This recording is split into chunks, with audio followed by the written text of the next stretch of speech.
Hi everyone! For today's video po ay igugurumin natin si Aira. So kahapon po, inuna ko ng gupitan yung kanyang leeg at saka sa may bewang niya kasi yun po yung sobrang buhol-buhol na yung kanyang balahibo.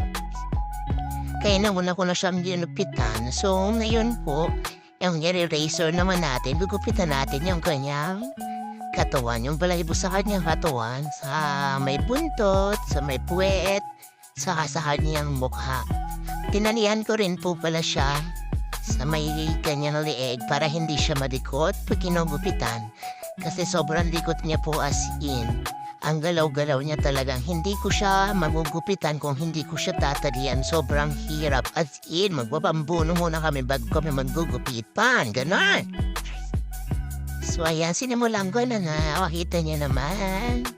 Bawasan na niyang kanyang balahibo. So dahil nagtitipid tayo, kaya nag-DIY na lang po tayo. At syempre bumili ako ng sarili kong razor para may magamit tayo para panggupit sa kanya. So ilang beses ko na rin naman niyang ginagawa kay Aira. At sa kanyang papa ni si Wiggle. Kaya sanay na yan sila na ginugupitan ko na ako na lang yung nagugurum sa kanila. Para tipid, nakatipid tayo ng 500 pesos, o diba? Hindi ko rin pala siya masyadong ginupit pa ng manipis. Parang ano lang siya, puppy cut, ata yung tawag dito.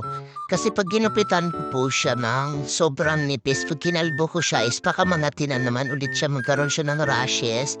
And then, so mataglamig na po na yun ang panahon. So baka lamigin siya, syempre, para hindi magkasakit na rin at hindi ginawin. So ganyan lang yung gupit niya, para cute pa rin siya. Diba?